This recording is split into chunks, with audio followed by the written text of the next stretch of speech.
in group 3A, we have seen most of the physical properties, important properties, to start with the configurations, and then the IE values, and then MP, BP, density, all that, and then the very important oxidation number concept. All this we have seen. Important thing to remember here is two things. Number one, IE. Number two, oxidation numbers. IE एक बार फिर समझाता हूँ. ये normally किसी भी group में, like 1A, 2A अगर देखोगे, it just decreases down the group, straight decrease. यानी अगर आप अल्कली मेटल देखोगे तो लिथियम हाईएस्ट होगा, सीजियम लोएस्ट होगा, तो वैसा ट्रेंड है. लेकिन ग्रुप 3A में इट्स वेरी यूनिक. बोरॉन से एल्यूमिनियम तो घटेगा, पर एल्यूमिनियम से गैलियम बढ़ेगा. देन उसके बाद जो आपका इंडियम थैलियम है, वही घटना बढ़ना एक सीक्वेंस में चलता है. बट हाँ, वो एक इंटरेस्टिंग कम से कम ये है, याद रखना आसान है. It's like decrease increase decrease increase. लेकिन रीजन याद रखना जरूरी है. गैलियम के पहले डी ब्लॉक स्टार्ट हो रही है, and because the electrons are poor shielders, इसीलिए गैलियम में बढ़ गया. नेक्स्ट उसके बाद जब थैलियम के पास आओगे, फिर एफ ब्लॉक आएगा यहाँ पे. तो एफ तो और भी खराब शील्डर्स है, तो और भी इसका इफेक्ट पड़ेगा. और एफ का जो इफेक्ट है उसको हम बोलते हैं लैंथेनाइड कॉन्ट्रैक्शन.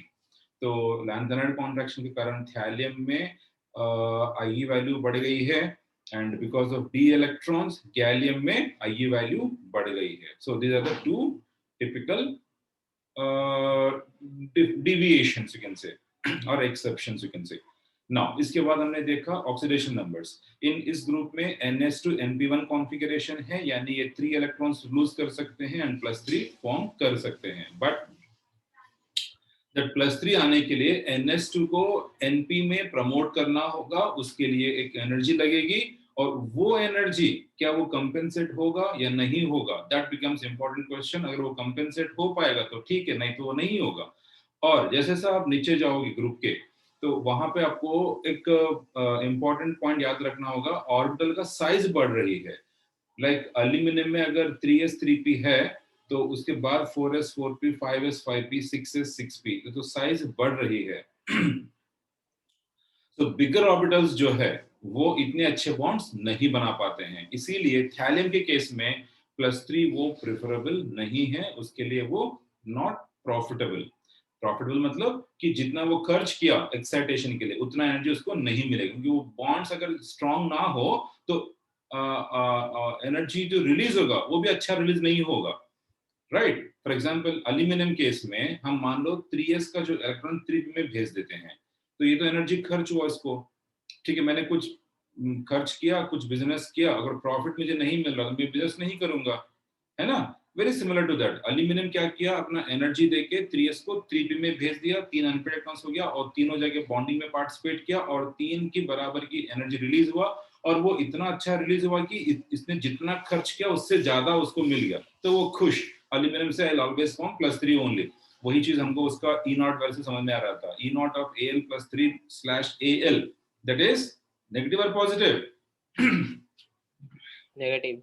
नेगेटिव, यानी Al +3 कभी Al में जाएगा ही नहीं, उसको जाने की जरूरत ही नहीं, वो इतना स्टेबल है +3 में. वो वहीं पे अगर हम +1 की बात करें, Al +1 से Al +1 से Al, वो पॉजिटिव है, यानी वो जाना चाहेगा. तो वैसा अगर हम थैलियम केस में देखेंगे, तो थैलियम +3 से थैलियम में जो है वो पॉजिटिव है, यानी थैलियम +3 स्टेबल नहीं है. क्यों? क्योंकि थैलियम अगर एनर्जी खर्च करके इलेक्ट्रॉन्स को भेजेगा भी, वो जब बॉन्ड्स बनाएंगे इतनी अच्छी बॉन्ड्स नहीं बनेंगे, इतना अच्छा एनर्जी रिलीज नहीं होगा, और वो इसको कंपेंसेट नहीं कर पाएगा, इसके लिए नुकसान है वो ओवरऑल.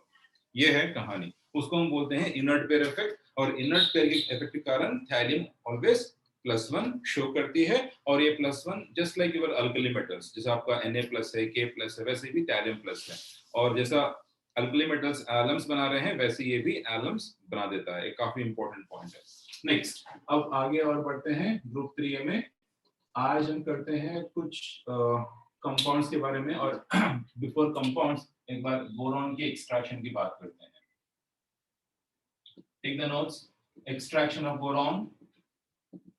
सो बोरॉन को कैसा हम एक्सट्रैक्ट कर पाएंगे. आई थिंक कहीं से लाइट गिर रहा है, एक मिनट.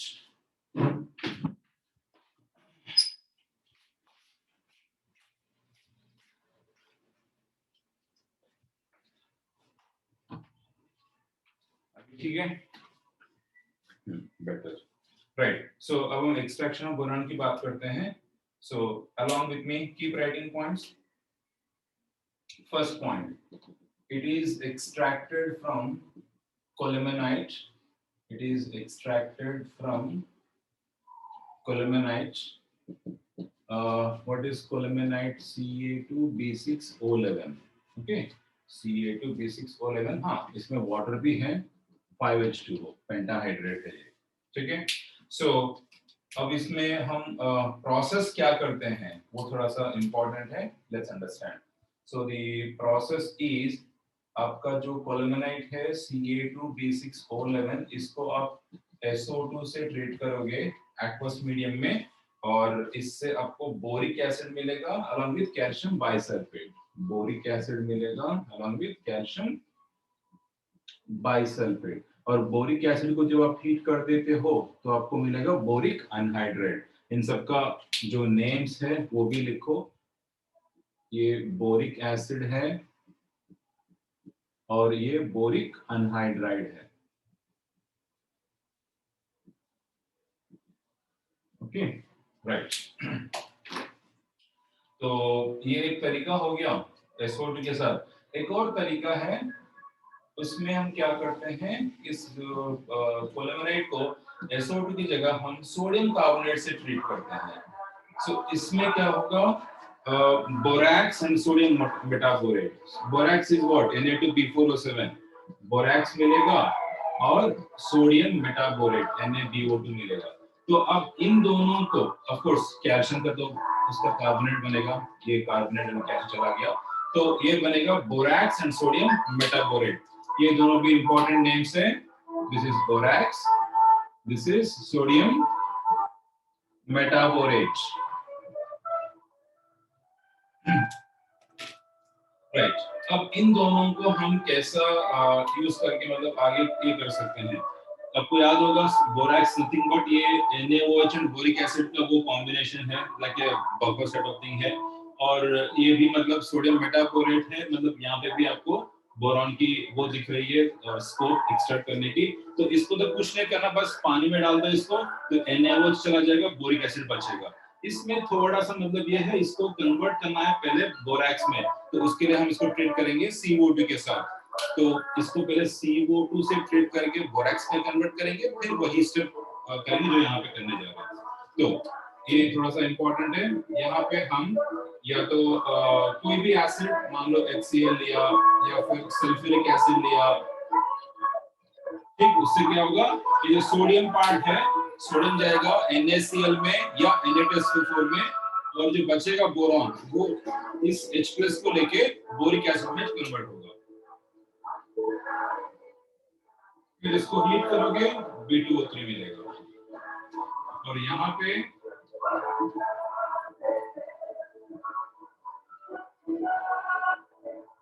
ये करेंगे, फिर यहाँ से फिर यही सेम प्रोसेस अपनाएंगे.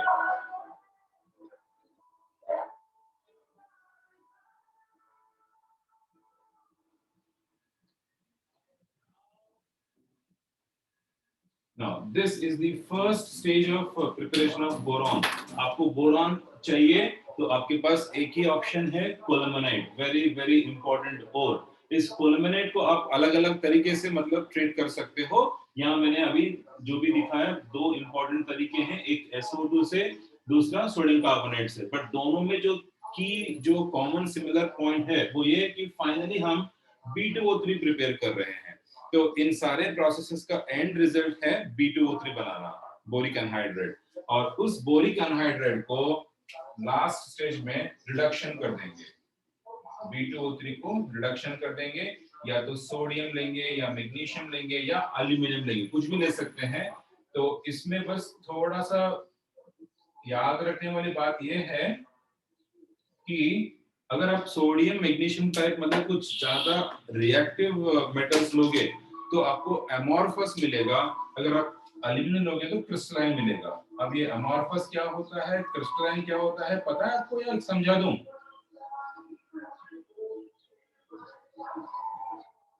मिलेगा तो दोनों में बोरॉन, पर एक में मिलेगा अमॉर्फस बोरॉन, दूसरे में मिलेगा क्रिस्टलाइन बोरॉन.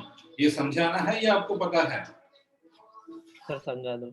समझा दो। Okay, right right. ये कुछ नहीं है, एमॉर्फस क्रिस्टलाइन को आप ऐसा देख सकते हो। क्रिस्टलाइन का मतलब अगर आप जहां से भी स्टार्ट करते हो, मान लो या फिर एक काम करता हूँ, एक छोटा सा डायग्राम बना के एक्सप्लेन करता हूँ। मान लो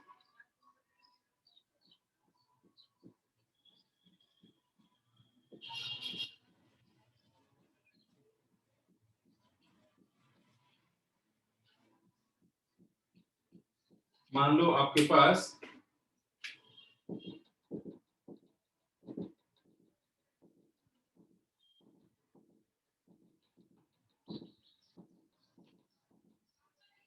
एक क्रिस्टल है, मान लो NaCl है।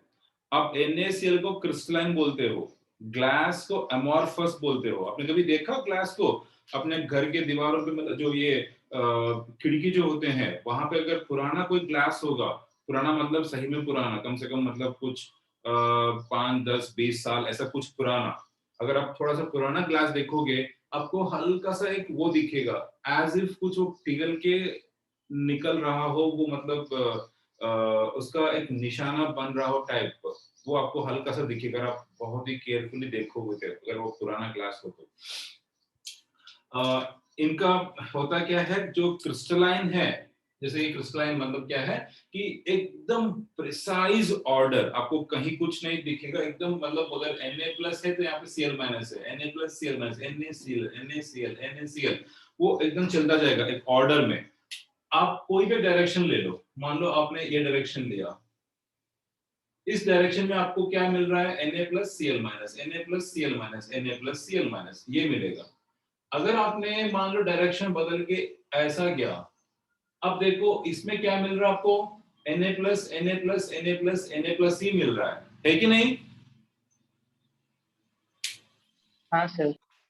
हाँ, अब ये है खास बात क्रिस्टल्स की। क्रिस्टल्स में क्या है, स्पेशली आयनिक कंपाउंड्स की बात करूं मैं, तो क्रिस्टल्स में एक ऐसा पैकिंग होगी कि इनमें अगर दो अलग अलग प्रकार के आयन्स अगर हो, तो आपको दो डायरेक्शंस, दो क्या और दो से ज्यादा डायरेक्शन मिल जाएंगे। आप एक और निकाल सकते हो, touching on the Cl- ions, तो आपको अलग अलग डायरेक्शंस आपको मिलेंगे जहां पे अलग अलग चीजें दिखेंगे।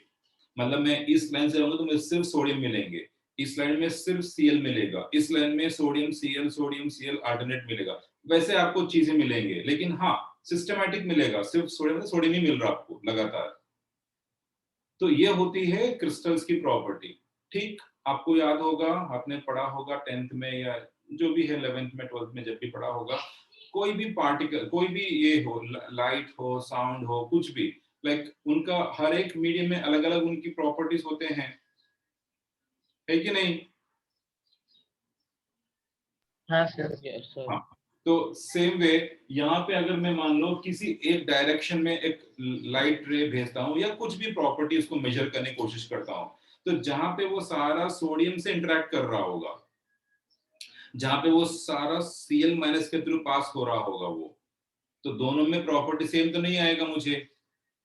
मतलब मेरा कहने का मतलब है, लाइट थोड़ी ना मतलब हर मटेरियल के थ्रू सेम वेलोसिटी से पास पास करके चला जाएगी, नहीं ना?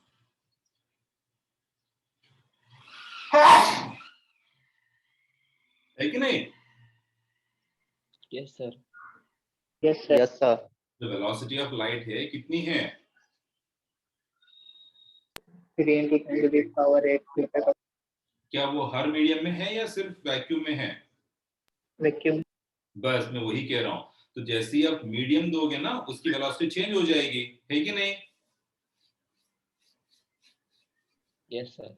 यस, तो वही मैं बात कर रहा हूं। वैसे आपको जो प्रॉपर्टीज है, आपको हर डायरेक्शन में आपका प्रॉपर्टी बदलता जाएगा, ये क्रिस्टल्स की पहचान है। और एमॉर्फस क्या होते हैं पता है? एमॉर्फस में मान लो दो अलग अलग प्रकार के आयन्स है, या आयन्स नहीं कुछ और चीजें हैं मान लो, ठीक है, वो ऐसे होंगे कि मतलब कोई ऑर्डर नहीं है उनके पास, मतलब कुछ भी रैंडम, आप किसी भी डायरेक्शन में जाओगे आपको कुछ भी मिल सकता है। और ओवरऑल अगर देखोगे किसी भी डायरेक्शन में कुछ भी मिलने की कुछ ना कुछ प्रोबेबिलिटी होगा ही होगा, किसी भी डायरेक्शन में कुछ भी मिलने का कुछ ना कुछ प्रोबेबिलिटी होना ही है, होगा ही होगा। यानी आपको ऐसा कोई क्लियर डायरेक्शन या वो नहीं मिलेगा। ये देखो रैंडम, रैंडम मतलब अमॉर्फस, एकदम ऑर्डर्ड मतलब क्रिस्टलाइन। तो बोरॉन, बोरॉन को आप एकदम रैंडमली भी अरेंज कर सकते हो, मतलब यहाँ एक यहाँ एक यहाँ एक, मतलब पूरा ऐसी मतलब ऐसा कुछ ऐसे डाल दिया हो एक एक ढेर एटम्स की। दूसरा एकदम प्रिसाइजली यहाँ हो तो फिर नेक्स्ट यहीं पे होगा, फिर यहीं पे होगा, फिर यहीं पे होगा, ऐसा मतलब एकदम बोलते ना चुन चुन के अरेंज करना, वो है। सो क्रिस्टलाइन का मतलब है प्रॉपर ऑर्डर होगा, एक लॉन्ग रेंज ऑर्डर होगा। एमॉर्फस का मतलब कोई ऐसा कुछ खास ऑर्डर है ही नहीं, इट्स रैंडम। ठीक है, इतना अभी जान लो, बाकी इसमें और थोड़ा डिटेल्स हम करेंगे सॉलिड स्टेट में। हमारा अपना एक चैप्टर है सॉलिड स्टेट, वहां पे हम काफी डिटेल से बात करेंगे इसके बारे में। सो हमारे पास अमॉर्फस बोरॉन भी मिल सकता है, क्रिस्टलन बोरॉन भी मिल सकता है B2O3 से। आपको बस ये देखना है कि किस मेटल से रिड्यूस कर रहे हो। दिस इज रिडक्शन, यहाँ पे लिखो रिडक्शन ऑफ B2O3। अब सवाल ये उठेगा, किसी ने पूछा नहीं, अब चलो मैं ही पूछता हूँ, सोडियम से मैग्नीशियम से अमॉर्फस क्यों मिल रहा, एल्यूमिनियम से क्रिस्टलन क्यों मिल रहा, ऐसी क्या बात हो गई है? इसका भी एक आंसर है, लॉजिक है, सिंपल सी बात है, सुनो। सोडियम मैग्नीशियम क्या है, हाईली रिएक्टिव है।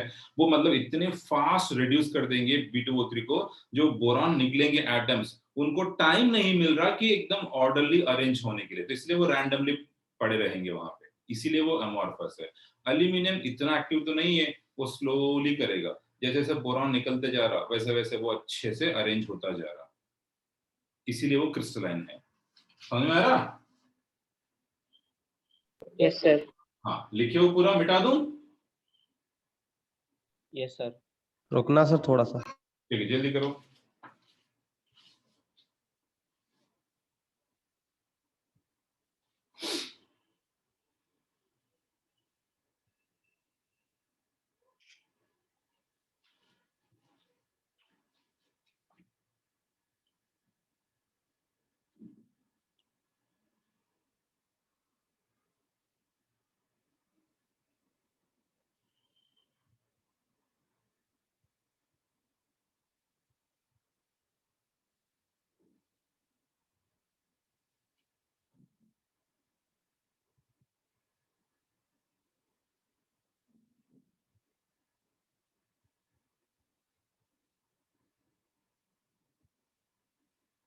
बोलना जल्दी। हो गया सर, हो गया sir. Right, good.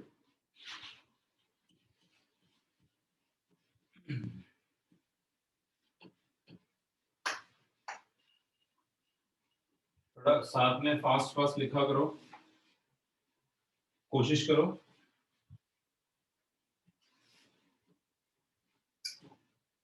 Okay, next next point. एक है दूसरा मेथड है, टोटली डिफरेंट मेथड, इसको बोलते हैं वैन अर्कल मेथड। सो इन इस वैन अर्कल मेथड में हम BI3 को हीट कर देंगे बस, और इसको तोड़ देंगे बोरॉन और आयोडीन में। वेरी सिंपल मेथड है। ठीक, थर्ड मेथड है जहां पे हम कोई BCl3 टाइप इसको लेके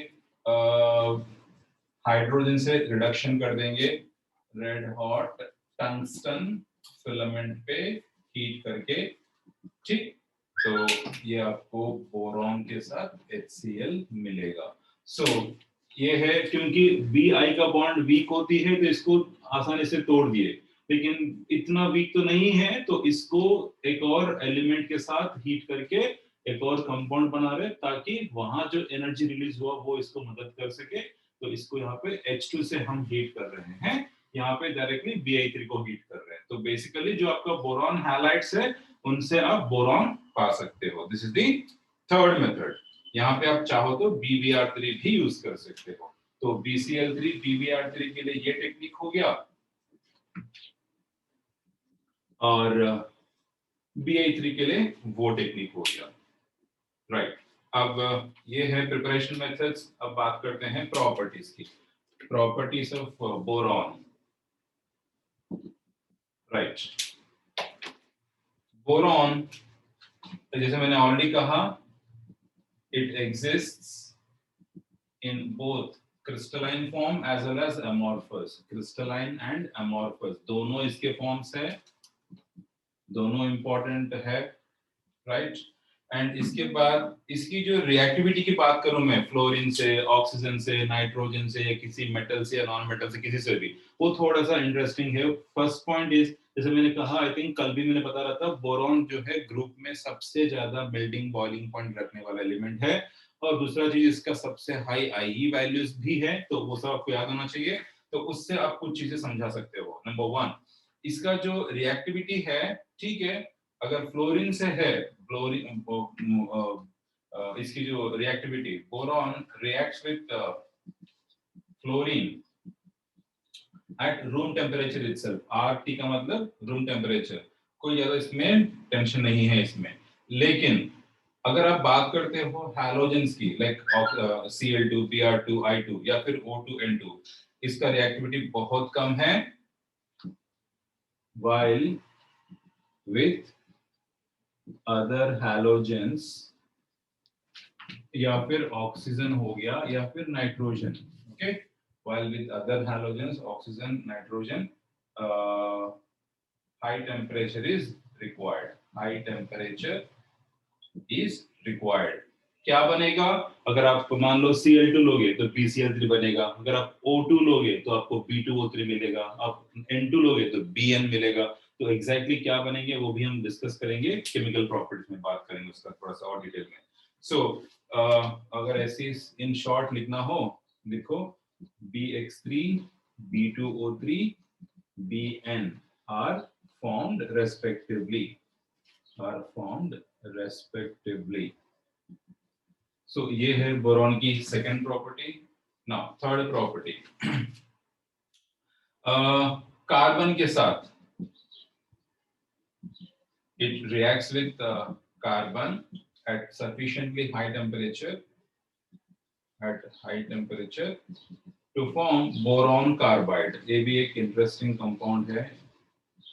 Anyone who knows what is the use of boron carbide? किसी को पता हो तो बताओ, what is boron carbide? कभी सुना किसके बारे में? ये काफी इंपॉर्टेंट केमिकल है, ये आपको काम आएगा न्यूक्लियर रिएक्टर्स में, ठीक है, न्यूक्लियर रिएक्टर्स में काम आएगा। And as a control rod, this is used as और used in nuclear reactors, used in nuclear reactors as control rods, okay। इसका और भी यूजेस हैं, बट ये मोस्ट इंपॉर्टेंट यूज है, मोस्ट इंपॉर्टेंट यूज, राइट। दूसरा जो है इसका यूज है, आपको एक प्रकार का बुलेट प्रूफ क्लॉथिंग भी इसी से कर सकते हो, काफी इंटरेस्टिंग है, right. Fourth point, boron does not react with water, right? Does not react with water under normal conditions, okay? But if you heat it to red hot, but when heated to red hot, मतलब काफी high temperature पे, then it will decompose water slowly. It decomposes water slowly, as shown. कैसा? Boron plus H2O gives rise to B2O3 plus H2 gas, ये होगा।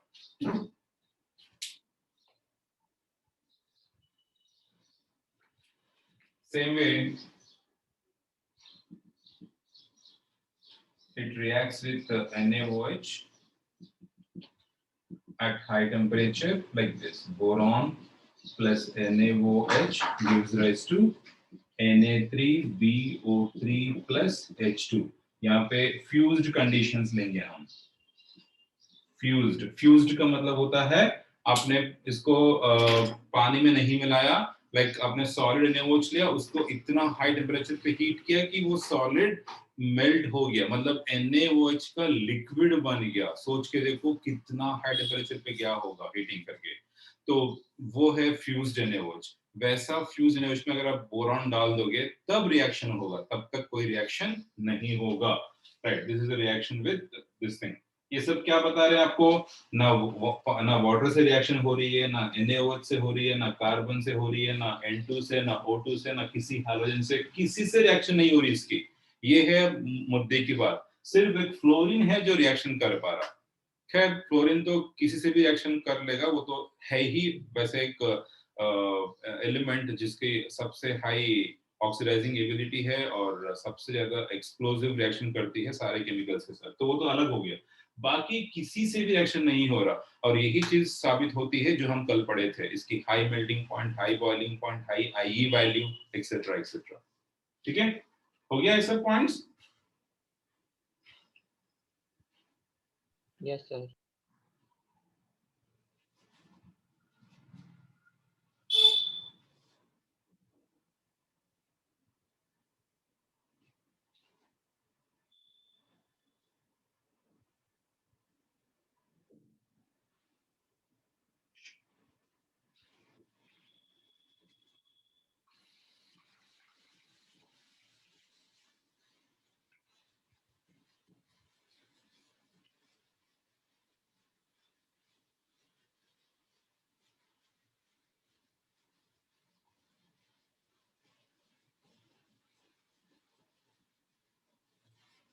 कोई अंदाजा किसी को, इंडिया में कितने न्यूक्लियर रिएक्टर्स है, कहाँ क्या है, क्या काम होती है?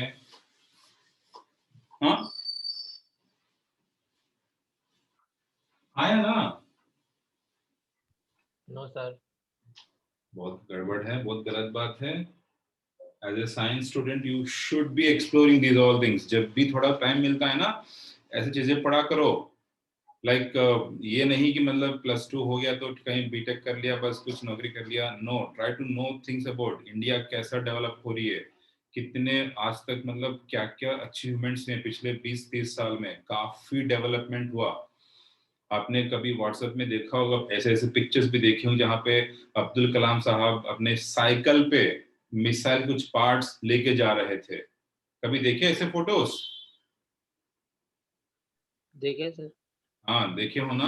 तो उस जमाने से, वो जमाना है शायद कुछ 1970s 80s जो भी है उस जमाने से, या 90s की जमाना, आज के डेट में इंडिया उस स्टेज पे आ गया है जहाँ पे एक साथ 100 से ज्यादा अधिक मतलब सैटेलाइट्स भेज पा रही है, और बड़े बड़े कंट्रीज को टक्कर देने में मतलब टक्कर देने की स्थिति में पहुंच गई है। जस्ट जस्ट इमेजिन, अपनी स्पेस टेक्नोलॉजी हो, अपनी न्यूक्लियर पावर टेक्नोलॉजी हो, इतनी मतलब स्ट्रॉन्ग एंड पावरफुल हो चुका है कि मतलब अब कोई ये कहने से मतलब एक बार सोचता है इंडिया को डेवलपिंग कंट्री बोलने में थोड़ा सा सोच के बोलता है। अब हाँ ठीक है, डेवलपिंग कंट्री है अभी भी, बट अब वो वाली चीज नहीं है जो 20-30 साल पहले था। थोड़ा सा पढ़ ले, कभी थोड़ा सा पढ़ो, ये काफी इंटरेस्टिंग, अच्छा लगेगा आपको। थोड़ा फिजिक्स, थोड़ा केमिस्ट्री वहाँ पे मतलब दिखेगा वहाँ पे, या फिर एटलीस्ट कुछ जनरल नॉलेज मिलेगा, आपको पता लगेगा कि मतलब चीजें क्या हो रही है और हम क्या कंट्रीब्यूट कर सकते हैं इस साइंस एंड टेक्नोलॉजी के लिए या देश के लिए। एक अच्छी बात होगी वो। राइट, नेक्स्ट थिंग, अभी हमने 5 पॉइंट देखे हैं जहां पे बोरॉन कहीं किसी से रिएक्शन कर ही नहीं रही है।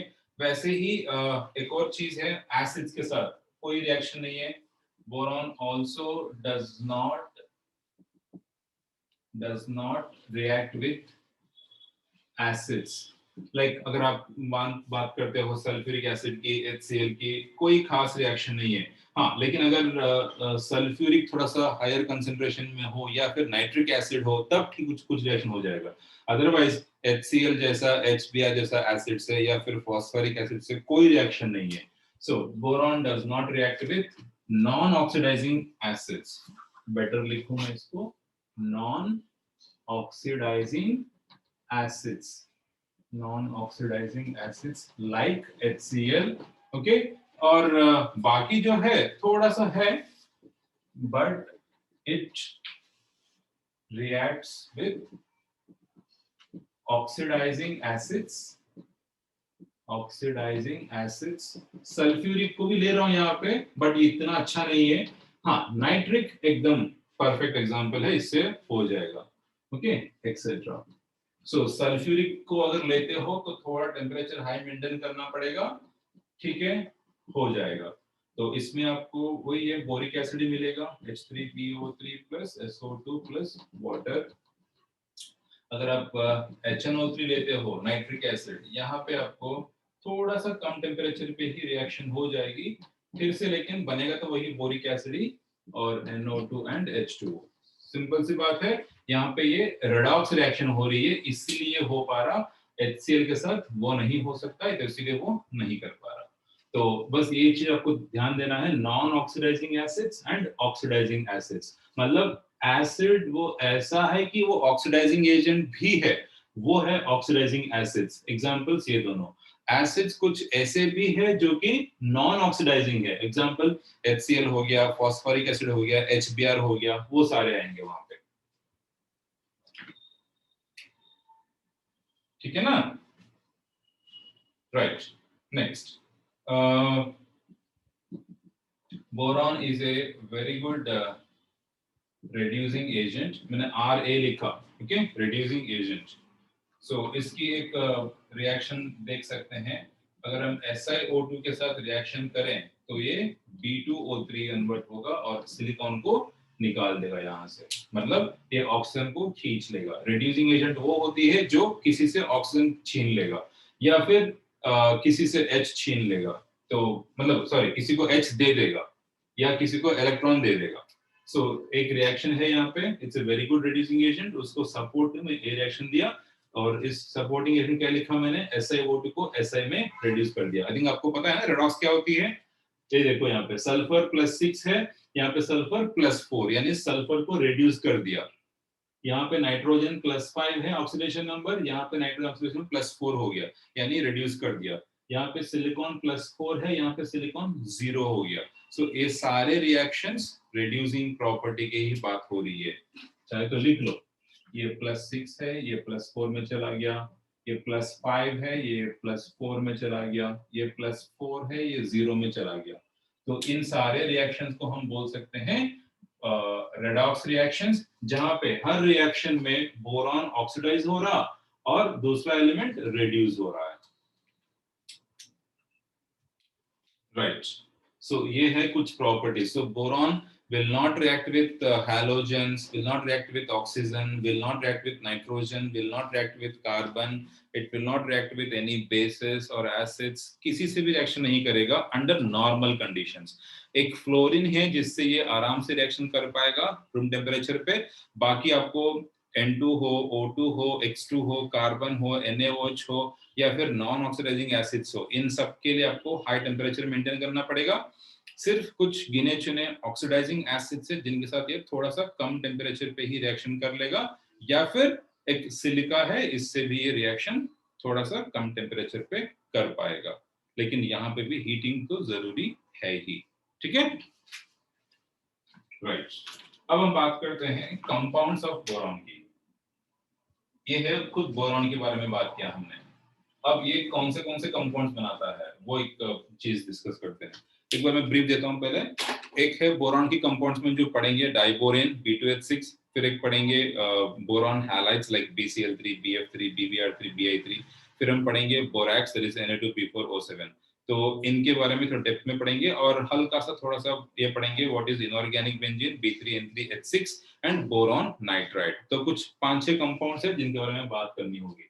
ये लिखा तो मैं स्टार्ट कर रहा हूं यहाँ पे, आगे बढ़ूं। First boron hydrides. Boron hydrides, भले ही मैं हेडिंग हाइड्राइड्स लिख रहा हूं और यहाँ पे सही में बहुत सारे कंपाउंड्स है, लेकिन हमें सबसे मतलब नहीं, सिर्फ B2H6 से मतलब है।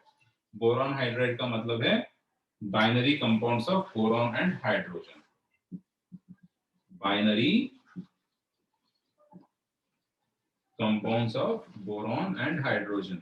बाइनरी का मतलब कुछ नहीं है, जब भी आप किसी भी कंपाउंड को सिर्फ 2 एलिमेंट से बनाओगे उसको बाइनरी कंपाउंड बोलोगे। ठीक है, बाइनरी, टर्नरी एक्सेट्रा। सो बाइनरी कंपाउंड का मतलब है दो एलिमेंट्स का, और किन दो एलिमेंट्स का? बोरॉन का, हाइड्रोजन का। उनको क्या बोलेंगे? बोरॉन हाइड्राइड्स बोलेंगे। एग्जांपल्स क्या है? एग्जांपल्स तो बहुत है वैसे, एग्जांपल्स तो बहुत है। BnHn+4, BnHn+6, okay. तो ये आपका सीरीज ऑफ कंपाउंड्स है। मतलब अगर मैं मान लो यहाँ पे N2 रखता हूँ फॉर एग्जांपल, ये होगा B2H6। अगर मान लो यहाँ पे मैंने कुछ भी ऐसी एक मान लो N4 लेता हूँ फॉर एग्जांपल, तो B4H10। तो ऐसे मतलब बहुत सारे कंपाउंड्स है, इन सबको हम बोलते हैं बोरॉन हाइड्राइड्स। अब हमें इन सब के बारे में बात नहीं करनी है, सिर्फ एक के बारे में बात करनी है, वो है B2H6, जिसको हम बोलते हैं डाइबोरेन, राइट। तो मैं उसके बारे में बात करता हूँ। So let's take the heading B2H6 diborane.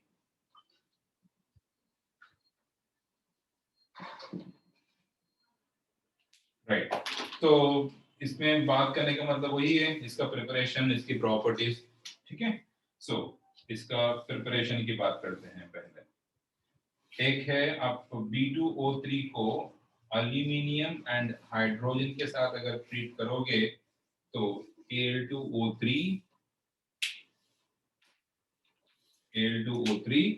Plus B2H6 मिलेगा। एक पहला मेथड ये हो गया। दूसरा मेथड Mg3B2 मैग्नीशियम बोराइड, इसको अगर आप फॉस्फोरिक एसिड से ट्रीट कर दोगे तो आपको B2H6 मिलेगा अलॉन्ग विद मैग्नीशियम फॉस्फेट।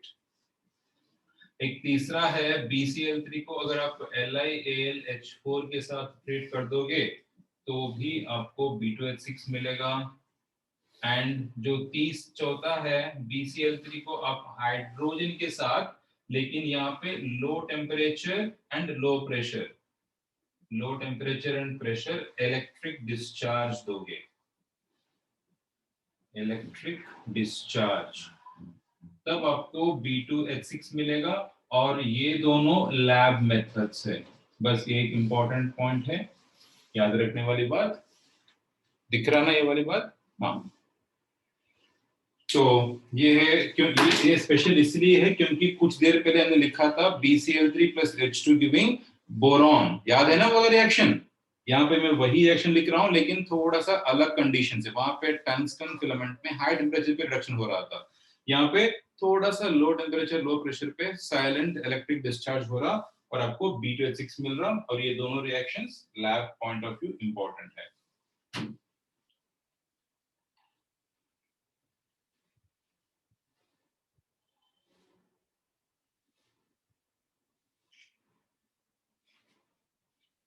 हो गया?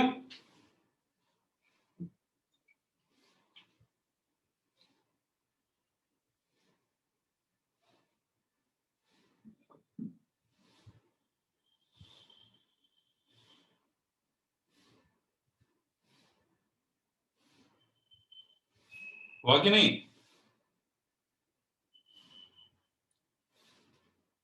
अरे कोई तो बोले, Rohan, No Ritesh. sir, no sir, no sir. हाँ, राइट।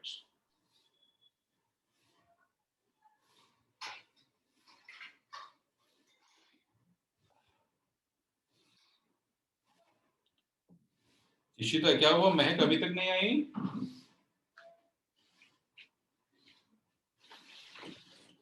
सर वो बीमार है। आज छुट्टी ले रही है? सर फीवर आ गया उसको। अच्छा, फीवर। ओ हो।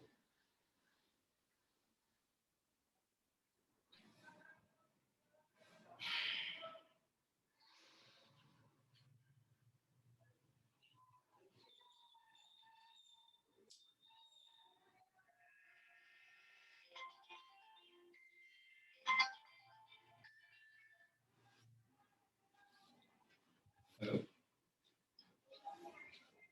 हाँ बोलो। अभी नहीं करती वो।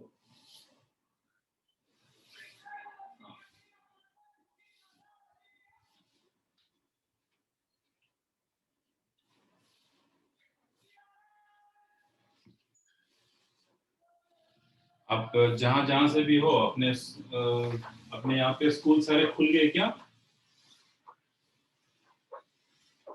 हाँ Yes, सब sir. कुछ Sir, full.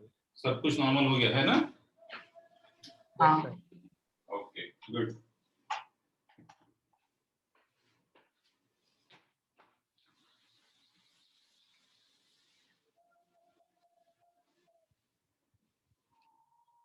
खत्म पूरा?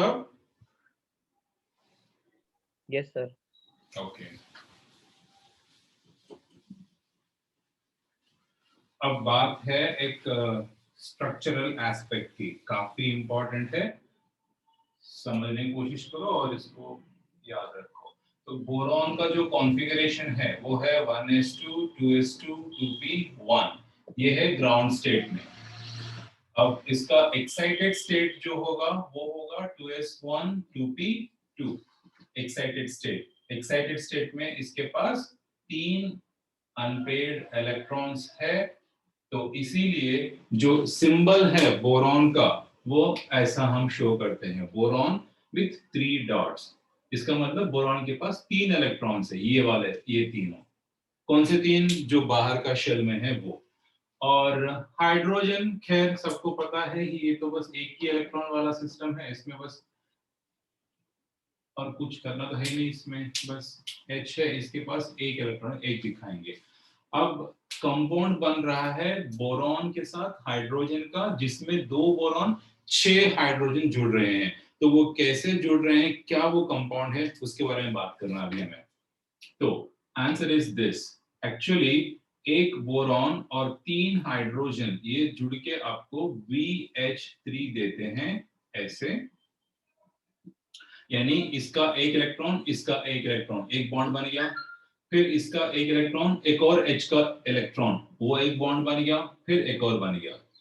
ठीक ऐसे ही एक और BH3 होगा।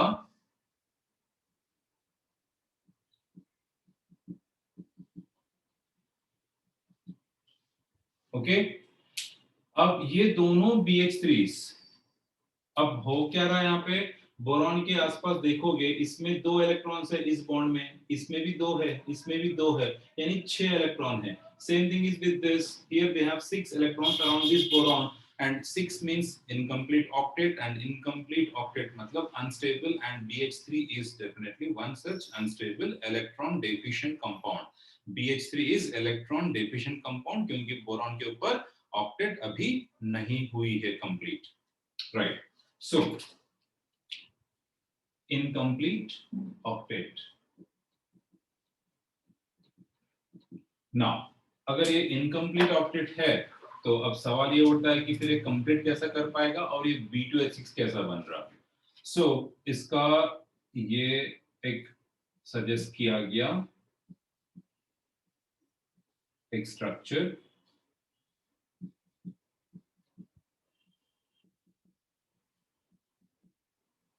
ना अगर आप देखे हो यहाँ पे एक p ऑर्बिटल इसका वेकेंट है बोरॉन के पास, बोरॉन के पास एक p ऑर्बिटल अभी भी बचा हुआ है कि नहीं? तो ये जो p ऑर्बिटल बचा हुआ है इसके पास, वो है जो इस कंपाउंड को बनाने में मदद करेगा। कैसा, देख लो यहाँ पे। तो ये जो H है, मतलब यहाँ पे मैं एक काम करता हूँ, दोनों इलेक्ट्रॉन्स को अलग अलग दिखाता हूँ पहले।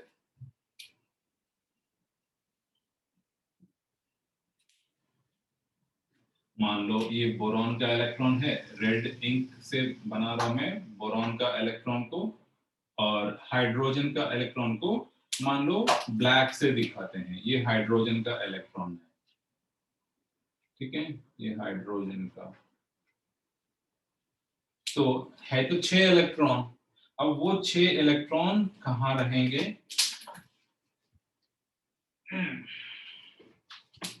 यहाँ पे बोरॉन का एक इलेक्ट्रॉन है, दूसरा है, तीसरा किसी एक में रहेगा।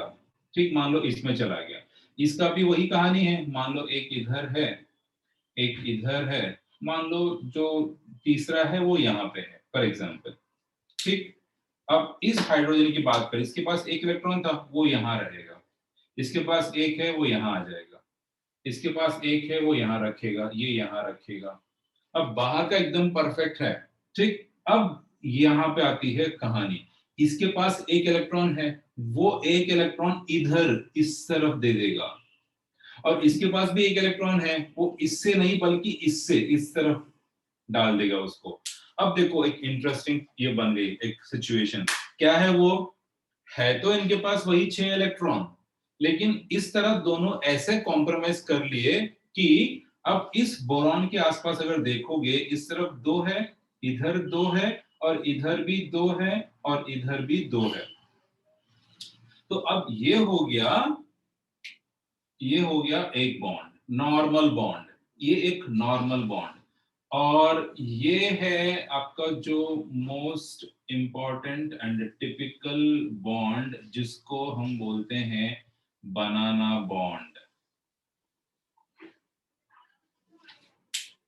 It's not 2 atom bond, it's a 3 atom bond, 3 centered 2 electron। कोई भी बॉन्ड क्या होती है?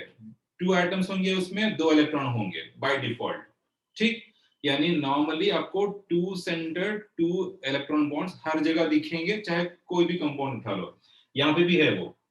लेकिन एक स्पेशल बॉन्ड है, ये हो गया 3 सेंटर्ड 2 इलेक्ट्रॉन। ऑफ कोर्स नीचे भी है, वो भी दिखा सकते हैं, वो नहीं दिखा ताकि ज्यादा वो क्लमजी हो जाएगा, इसलिए उसको मैंने नहीं दिखाया, सिर्फ ऊपर दिखा रहा हूं, नीचे भी है।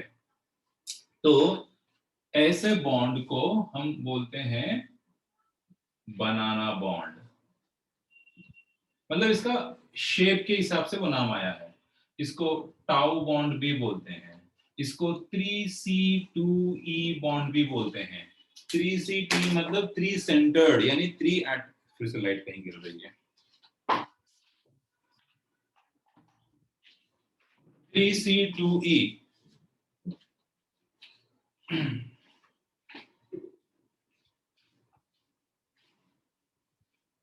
अभी ठीक है?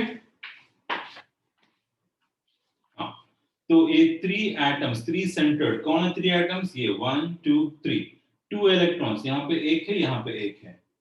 Now, इसके कारण इस बोरॉन के पास लगभग 2 + 2 + 2 + 2 8 इलेक्ट्रॉन्स आ गए। ऑफ कोर्स ये इतना मतलब वो वाला 8 है जो हर जगह नॉर्मली मिलता है, ये अभी भी हाईली रिएक्टिव कंपाउंड है, लेकिन हाँ फिर भी बन गया, थोड़ा बहुत स्टेबल हो गया इसके कंपैरिजन में। तो this is the special point about B2H6। और इस चक्कर में इसने क्या किया, यहाँ पे तो ये अपना ये तीनों ऑर्बिटल्स यूज करता था इसको बनाने के लिए, तो ये हो गया spp यानी sp2। सो BH3 में ये sp2 हाइब्रिडाइज था, BH2 में ये sp2 हाइब्रिडाइज्ड था, लेकिन इसमें इसने एक और ऑर्बिटल यूज किया। यहाँ पे देखो 4 बॉन्ड है ना बोरॉन के आसपास, तो इसने क्या किया, इस कंपाउंड को बनाने के प्रोसेस में अपना जो एक वेकेंट ऑर्बिटल था उसको भी यूज कर लिया, और इसको यूज करके ये sp3 हो गया। This is also very very important. अब ये sp2 नहीं बल्कि sp2 हो गया। तो इस बोरॉन का जो हाइब्रिडाइजेशन है sp3, sp3 का मतलब 4 ऑर्बिटल्स है, 4 में एक इधर, एक इधर, एक इधर और एक इधर। So this is the most important point about the structure of diborane. Diborane में B2H6 में बोरॉन का हाइब्रिडाइजेशन sp3 है। अगर आप BH3 की बात करते हो तो वहां पे हाइब्रिडाइजेशन sp2 होगा। और ये सो कॉल्ड आपका जो BH3 है, ये है या नहीं, हम बोलेंगे कि ये तो है ही नहीं वैसे। अगर मान लो ये टूटता है कभी भी, तो थोड़ी देर के लिए BH3 बनेगा, तो उस केस में इसका हाइब्रिडाइजेशन sp2 होगा। अगर ये जुड़ा रहेगा B2H6 में तो इसका हाइब्रिडाइजेशन sp3 होगा। और वो इंपॉर्टेंट बात है। और एक और सवाल पूछेंगे कि कौन से कंपाउंड है जिसमें 3 सेंटर्ड 2 इलेक्ट्रॉन बॉन्ड है, तो वो भी एक इंपॉर्टेंट आंसर है। Answer is B2H6। Make the notes quickly now.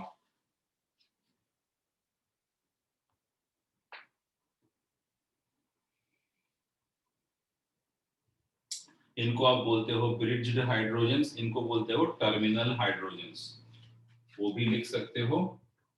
This is called as HT, HT, HT, T, H T, इसको लिखेंगे एच बी, एच बी।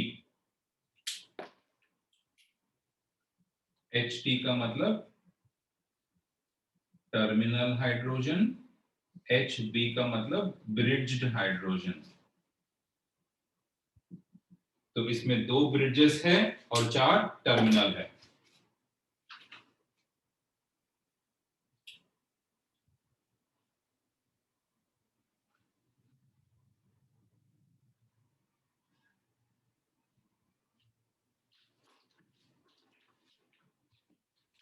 और इसमें और भी कुछ अच्छे अच्छे क्वेश्चंस बन सकते हैं, एक बार देख लो।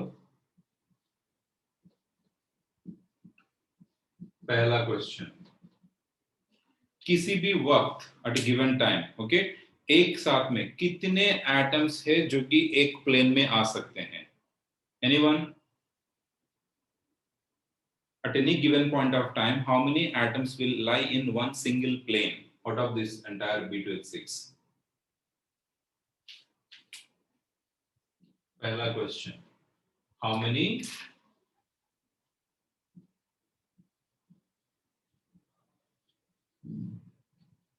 atoms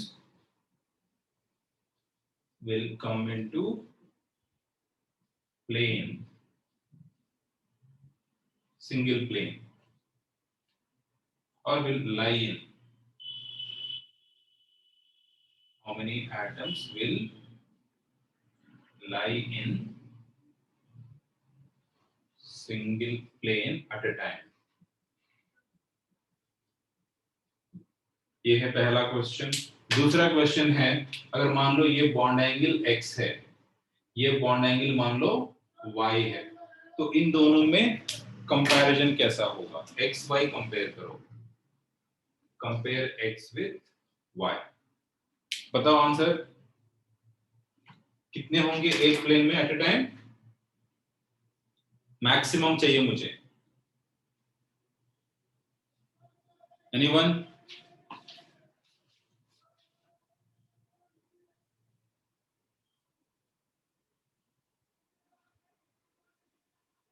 इतना समय क्यों लग रहा? कुछ नहीं, ऐसा बनेगा। ये देखो, ये है आपका B2H6, ये जो ब्लू है ना वो बोरॉन्स है, ये जो व्हाइट है ये हाइड्रोजन्स है, और ये जो व्हाइट है बीच में ये भी हाइड्रोजन का बनाना बॉन्ड है। ठीक है, तो अब देखो, ये अगर प्लेन लूं मैं ऐसा, ये वाला प्लेन, ये हाइड्रोजन, ये हाइड्रोजन, ये बोरॉन, ये हाइड्रोजन, ये बोरॉन, ये हाइड्रोजन, ये सारे एक ही प्लेन में आ रहे हैं ना।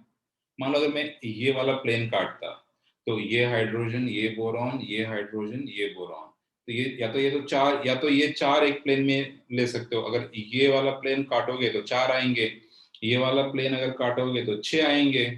और कुछ है क्या इसके अलावा? समझ में आ रहा मैं क्या बता रहा हूँ यहाँ पे? Yes, sir. Yes, sir. हाँ, तो कुछ रेस्पॉन्ड करो हाँ ना में। तो या तो 4 आएंगे या तो 6 आएंगे, है कि नहीं? शिखर, विशाल, हाँ सर। Ishita, yes sir. हाँ, तो इसका आंसर क्या है? 6 है। मैक्सिमम की बात कर रहा हूं मैं, अदरवाइज 4 भी लिख सकते हो। Right, how many atoms will lie in a single plane at a time. ये थोड़ा सा क्वेश्चन गलत होगा। मैक्सिमम,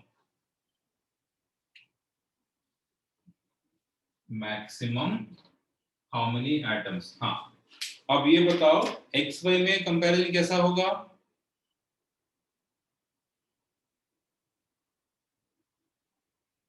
सिंपल सी बात है, x का मतलब क्या है? बाहर का एटम्स है, वो अपने हिसाब से जितना भी उनको फैलना है फैल सकते हैं, उनके पास जगह है।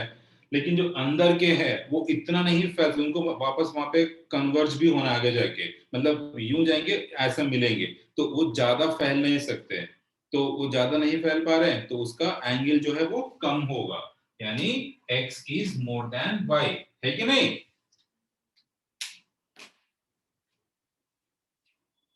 हाँ, सर अगर x फैलेगा तो y के ऊपर भी तो कुछ आएगा, डिफरेंस नहीं आएगा?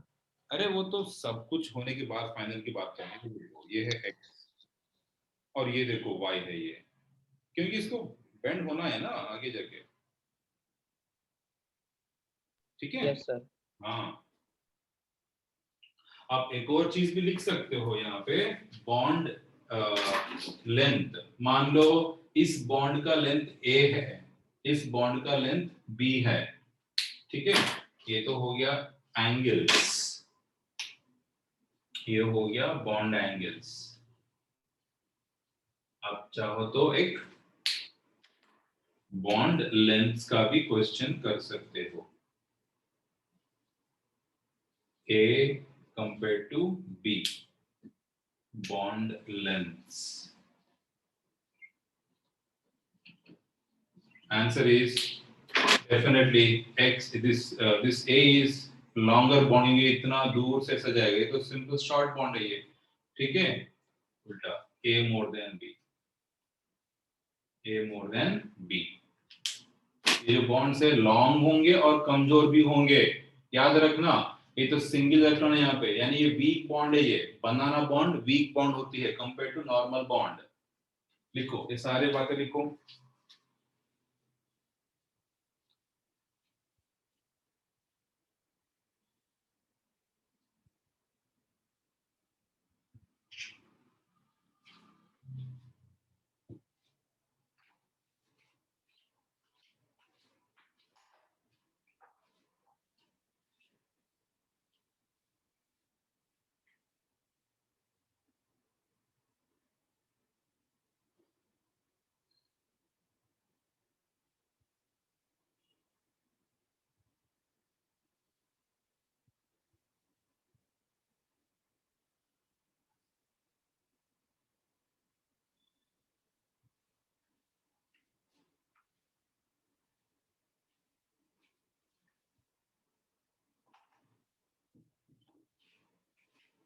हो गया?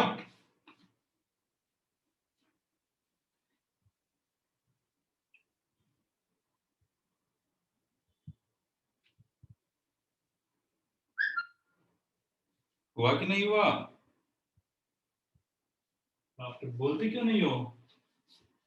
सर हो गया।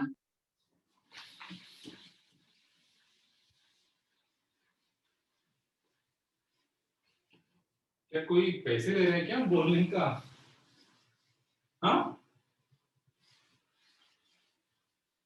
No sir. तो फिर बोलते क्यों नहीं हो?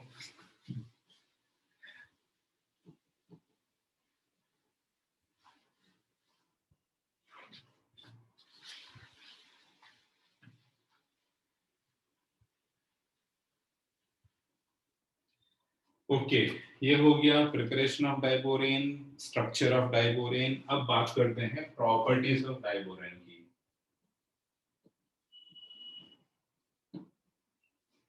राइट, तो प्रॉपर्टीज एक very simple basic properties like इसकी कलर वगैरह जो भी है।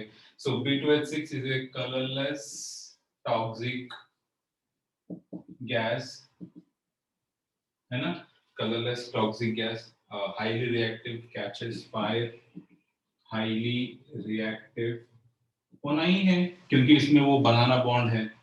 Okay, catches fire in air, है ना। सो कैचेस फायर एयर स्पॉन्टेनियसली, मतलब ओके स्पॉन्टेनियसली।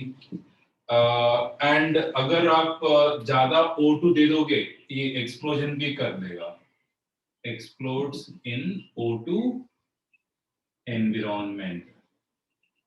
तो फर्स्ट पॉइंट, जाहिर सी बात है, जब इतनी वैरायटी मतलब इतने टिपिकल टफ बॉन्ड्स बन रहे हैं, उनको तोड़ना बहुत आसान होगा, तो ये कंपाउंड हाईली रिएक्टिव हो जाएगी, वही यहाँ पे लिख रहे हैं हम। और एयर में रखोगे तो जल जाएगा, और सिर्फ ऑक्सीजन में रखोगे फिर तो भयंकर एक्सप्लोजन हो जाएगा। एयर में क्यों सिर्फ कैच फायर करेगा?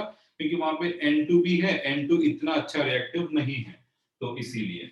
अब बनेगा क्या इसमें एक्सप्लोड होके या जो भी होके? वो भी लिखते हैं रिएक्शन B2H6 प्लस O2। बताओ गेस करो क्या बनेगा,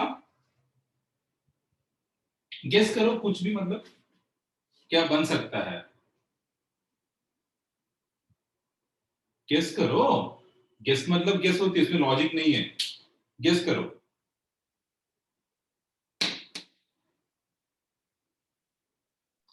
B2O3। बस, very good, B2O3 plus H2O बनेगा।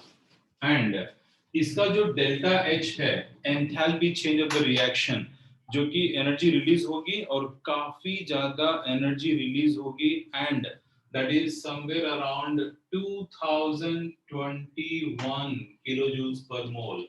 याद रखना आसान होगा ना हमें, है ना?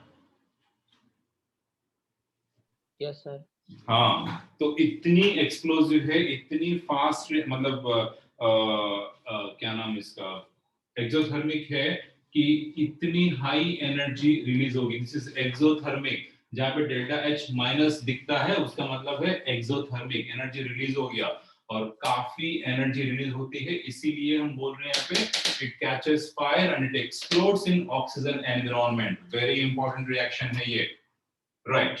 आगे बढ़ते हैं और रिएक्शंस के बारे में।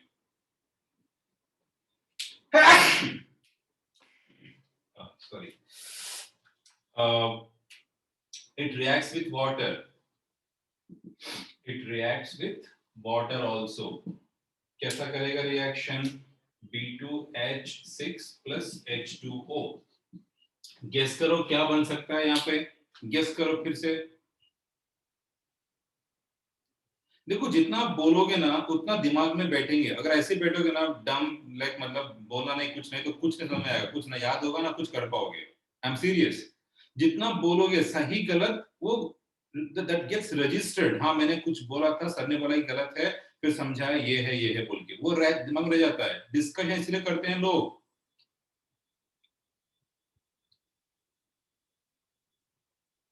मैं थोड़ी ना आपको ये बोल रहा हूँ कि गलत बोलो तो चाटा लगेगा या पैसा लगेंगे उसके, नहीं ना। बाप रे, नो सर। साइलेंस है भैया। तो गेस करो जल्दी क्या बनेगा। गेस ही तो बोल रहा हूं करने के लिए, कुछ भी बोल दो, क्या फर्क पड़ता है। बोल दो कार्बन बनेगा, क्या होगा। B2H हाँ B2 OH O8, हाँ ठीक है ना, ठीक है B2O8। और बताओ बाकी लोग। H3BO3। Perfect, right. यहाँ पे एक्चुअली H3BO3 बनता है, boric acid. So with diborane and hydrolysis, actually boric acid के साथ साथ हाइड्रोजन गैस भी निकलता है। ये वेरी इंपॉर्टेंट रिएक्शन है ये। Very good. आई थिंक कुछ लोगों ने सोच लिया कि हमें ना बोलना है, ना हमें याद रखना है, ना हमें सीखना है। ठीक है, आपकी इच्छा, मैं क्या कर सकता हूँ। मत बोलो, आपको याद भी नहीं रहेंगे रिएक्शंस। बता रहा हूँ मैं, याद भी नहीं रहेंगे आपको ये चीजें। बाद में बोलना मत, सर मुझे याद नहीं हो रहा, मुझे दिक्कत हो रही है, बोलना मत, ठीक है। अभी बोलोगे तो बाद में वो नौबत नहीं आएगी कि याद कैसा करूं, याद नहीं आ रहा। भाई इंटरेक्ट करोगे, कुछ डिस्कस करोगे तो ना याद होगा। अगर मुझसे डेली बात करोगे मेरा नाम याद होगा, हाँ गिरी सर थे, कोई कुछ पढ़ाते थे। अगर आप कोई बात ही नहीं करोगे कहाँ से याद होगा। मैं बात नहीं कर रहा हूँ तो थोड़ा मुझे याद रख पाओगे आप। मान लो अभी हम छोड़ देते हैं, 2 साल बाद मिलता हूं मैं आपसे, क्या पहचान पाओगे? बहुत मुश्किल है। सेम विथ यू गाइस, मैं आपको नाम से डेली बुलाता हूं तो शायद कुछ दिन याद रख पाऊंगा। हाँ ये रोहन है, ये रितेश है, या ये निवेश है, इशिता है, ये रवीना है, वॉटेवर। अगर मैं नाम से नहीं बुलाऊंगा तो कहाँ याद रख पाऊंगा। सिंपल सी बात है भाई, ये केमिस्ट्री है। आपको काफी सारे केमिकल्स के नाम होंगे, स्ट्रक्चर्स होंगे, आपको बोलना पड़ेगा, बोलना पड़ेगा, वरना याद नहीं रहेगा। आपको टपके नहीं ऊपर से कि एक बार देख के याद रखोगे और बस उसको जब भी जो भी लिख दोगे और कर दोगे। ऐसा नहीं है हम लोग। हम बहुत ही कॉमन ऑर्डिनरी ह्यूमन बीइंग्स है ना। हम में से कोई मेरे ख्याल से विवेकानंद नहीं है अभी कि मतलब एक बार पढ़ लिया, पेजेस पलटा, बस खत्म वो किताब, चाहे वो 500 पेज का हो या 5000 पेज का हो, एक बार ऐसा पलटा, खत्म बात, पूरा यहाँ पे स्टोर हो गया। हम लोगों को एक 5 पेज का नोट देंगे ना, 5 बार पढ़ना पड़ता है उसको याद रखने में। ये हमारी नौबत है, ये हमारी लिमिटेशन है। जितना बोलोगे, जितना लिखोगे, उतना याद रहेगा, सिंपल सी बात है। आगे मत बोलना मुझसे।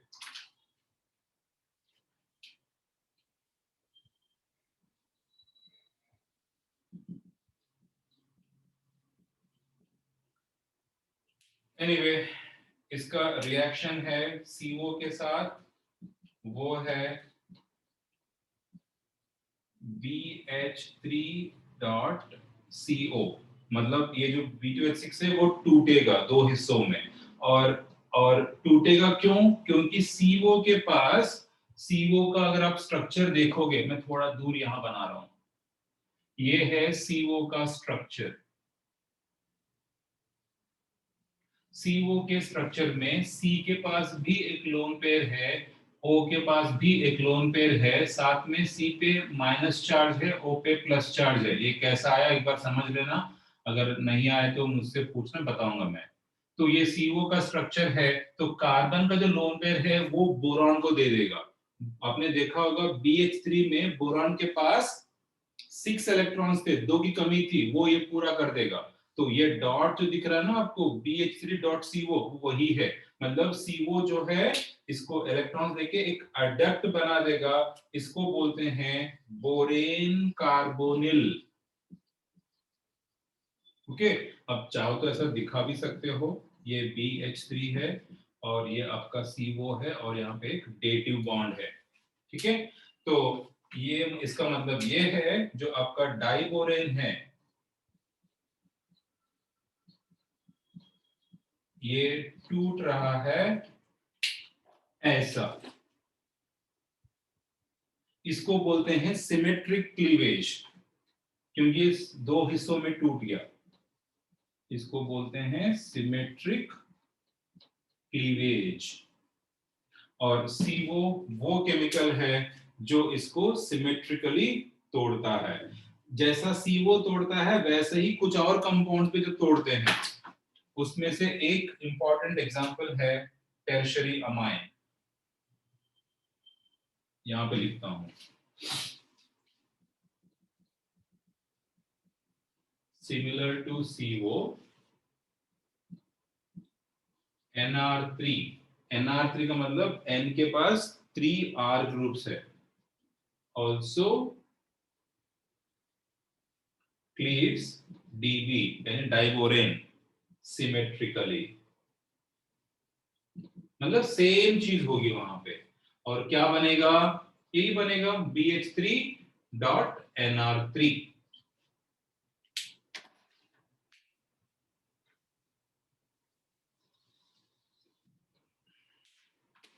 लिखो,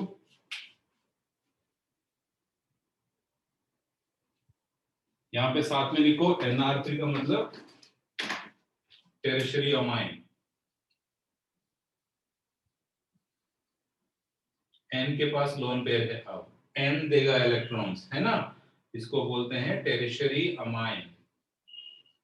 वो अमाइन जिसपे 3 R ग्रुप है, उसको हम बोलेंगे tertiary amine.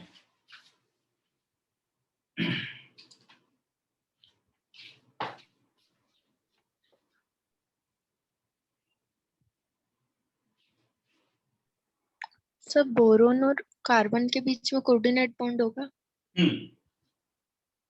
Yes, carbon boron के बीच में।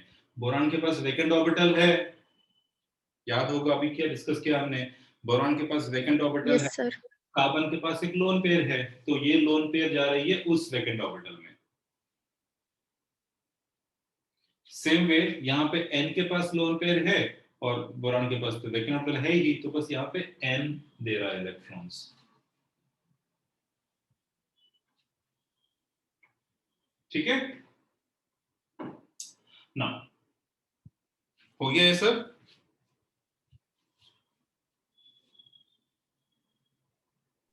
सर एक मिनट।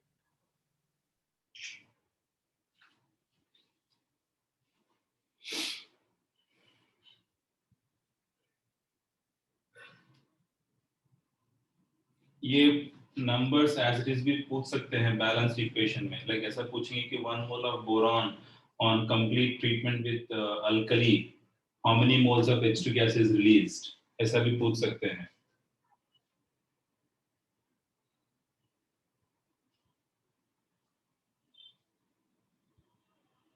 इसको भी आप बैलेंस कर सकते हो, करके देख लो खुद क्या होगा बैलेंसिंग वहां पे।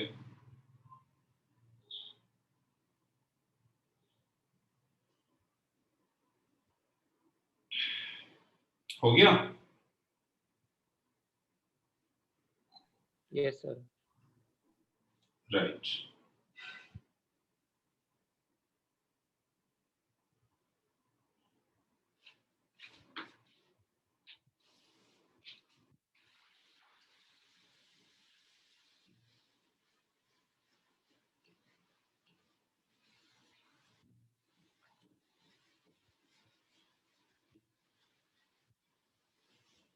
जैसा ये रिएक्शन है टेरशरी अमाइन के साथ, लगभग एक इंपॉर्टेंट डिस्कशन होगी अमोनिया के साथ। This is very important reaction with ammonia NH3।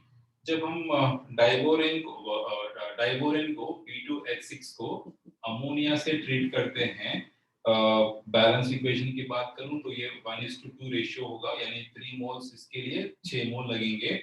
और अगर टेम्परेचर 120 मेंटेन रहेगा तो ये एक अडक्ट बना देगा जो कि 3B2H6.NH3, ये अडक्ट बनेगा, ऑफ कोर्स 2NH3, ये अडक्ट बनेगा। इसको बोलते हैं डाई अमोनिएट ऑफ डाइबोरेन। इसका नाम है डाई अमोनिएट ऑफ डाइबोरेन, इसको अडक्ट बोलते हैं। खैर इसमें ज्यादा हमारा इंटरेस्ट नहीं है, लेकिन इसके आगे जो बनेगा वो हमारे लिए एक इंटरेस्टिंग प्रोडक्ट है। तो इसको अगर आप 180-200 के आसपास अगर हीट करते हो, ओके, तो ये बनेगा आपको। This is very very important, this is very very important. तो आपको लेना क्या है, 1:2 रेशियो डाइबोरेन अमोनिया। आप 120 पे रोकोगे तो ये बनेगा, इसका कोई खास इंपॉर्टेंस नहीं है, हाँ ये भी बताऊंगा क्या है ये। पर इसको जब हीट करते हो 180-200 के आसपास तो बनेगा आपको B3N3H6, जिसको आप बोलते हो inorganic benzene. Very very important chemical. Copy this और एक्सप्लेन दिस नाउ। ये जो आपका डाई अमोनिएट ऑफ डाइबोरेन है ना, ये क्या है पहले वो समझो। ये आपका जो अमोनिया है, दो है ना, वो आपका जो डाइबोरेन को तोड़ देंगे इसमें आयंस में,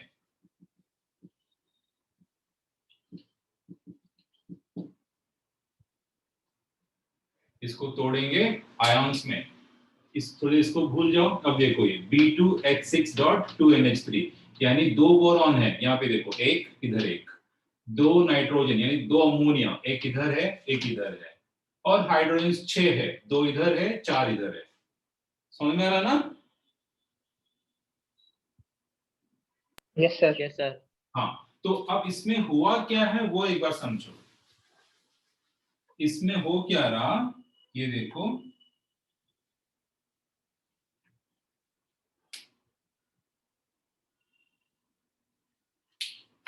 ये आपका यहां से टूट रहा है, ये यहां से टूटा और ये बन गया BH2+।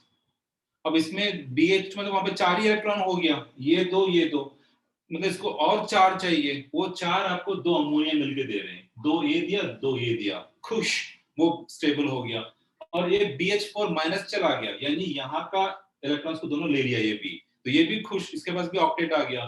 तो इसीलिए ये जो बनता है वो स्टेबल बनता है, और ये है इसका कहानी। अब मेन पॉइंट जो हमें याद रखना है वो ये कि अब क्लीवेज जो है अनसिमेट्रिक हो रही है, यहाँ पे अनसिमेट्रिकल क्लीवेज हुई है, ये एक चीज है जो हमें याद रखना है। नाउ अब ये तो एक फर्स्ट पॉइंट हो गया। अब इसमें आपको हाइब्रिडाइजेशन भी मतलब कोई पूछ सकता है, कोई खास डरने की बात नहीं। ये sp3 है, ये भी sp3 है, क्योंकि अब तो सबके पास प्रॉपर ऑक्टेट है, सारे बोरॉन्स के पास कंप्लीट ऑक्टेट है। Both बोरॉन्स got octets, complete octet properly. ये हो गया एक इंपॉर्टेंट बात। अब दूसरी बात, क्या ये सिर्फ अमोनिया ऐसा कर पाएगा? आंसर नहीं है, और भी है कुछ। सिमिलर टू अमोनिया, आपका जो प्राइमरी अमाइन है RnH2, आपका जो सेकेंडरी अमाइन है R2NH, also do unsymmetrical cleavage. So तीन कंपाउंड्स है, कौन कौन है वो तीन? अमोनिया, RnH2, R2NH, यानी टेरेशरी अमाइन को छोड़ के बाकी सारे ये आपको अनसिमेट्रिकल क्लीवेज में ही पार्टिसिपेट करेंगे। ऐसा क्यों है कि टेरेशरी अमाइन सिमेट्रिक में जा रहा, ये बाकी सारे अनसिमेट्रिक में जा रहा? इसका भी एक रीजन है। रीजन क्या है? देखो यहाँ पे एक बोरॉन के साथ आपको दो चीजें जोड़नी है, और जो चीज आप जोड़ रहे हो और मान लो ज्यादा बल्कि होता तो फिर जोड़ना मुश्किल हो जाती है। इसीलिए टेरेशरी अमाइन ये वाला क्लीवेज नहीं कर पाता है, बाकी सब कर लेते हैं। तो यहाँ पे जो बात हो रही है अनसिमेट्रिक क्लीवेज की, यहाँ पे ये तीनों कर रहे हैं, इसका लॉजिक वो है। और ये है आपका diammoniate of diborane. So this is something about this part. अब चलते हैं इस पार्ट पे। इस पार्ट को हम बोलते हैं B3N3H6, इसको हम बोलते हैं बोराजीन, या इसका दूसरा नाम है बोराजोल। इसका नेम्स भी काफी इंपॉर्टेंट है। इसका नाम है बोराजीन, BORAZINE, बोराजीन। इसका दूसरा नाम है बोराजोल, BORAZOLE, बोराजोल। तीसरा नाम है इनऑर्गेनिक बेंजीन, इनऑर्गेनिक बेंजीन। तो आपको कभी भी कोई भी नाम से क्वेश्चन मिले, याद रखना वो सब इसके बारे में बात कर रहे हैं, बोराजीन, बोराजोल, इनऑर्गेनिक बेंजीन। अब इसका स्ट्रक्चर क्या है वो देख लो। अब इसको हम इनऑर्गेनिक बेंजीन क्यों बोल रहे हैं वो भी समझा दूंगा मैं।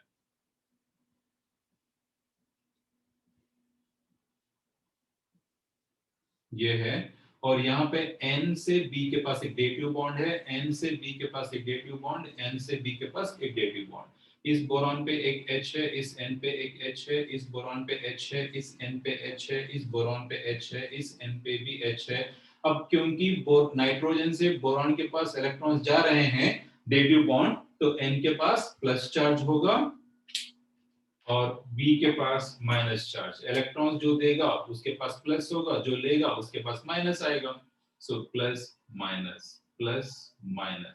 एंड इसको हम इनऑर्गेनिक बेंजीन क्यों बोल रहे हैं अब तो समझ में आ गया होगा। यहाँ पे कार्बन रखो, कार्बन कार्बन कार्बन कार्बन रखो, 6 कार्बन रख दो और 6 इसको ऐसे रहने दो H को, that is your C6H6, nothing but benzene, है ना।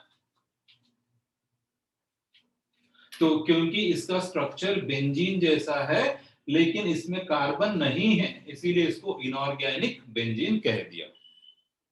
ठीक है, कोई कंफ्यूजन इसमें? No sir.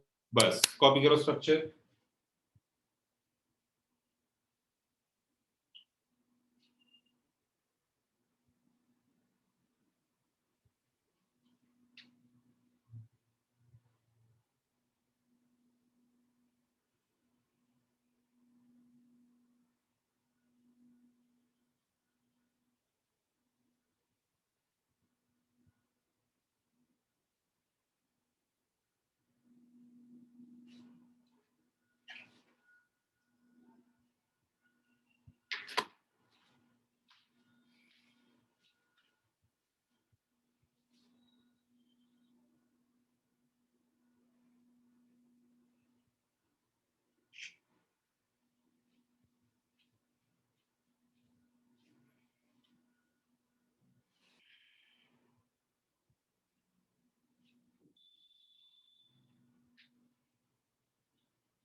हो गया?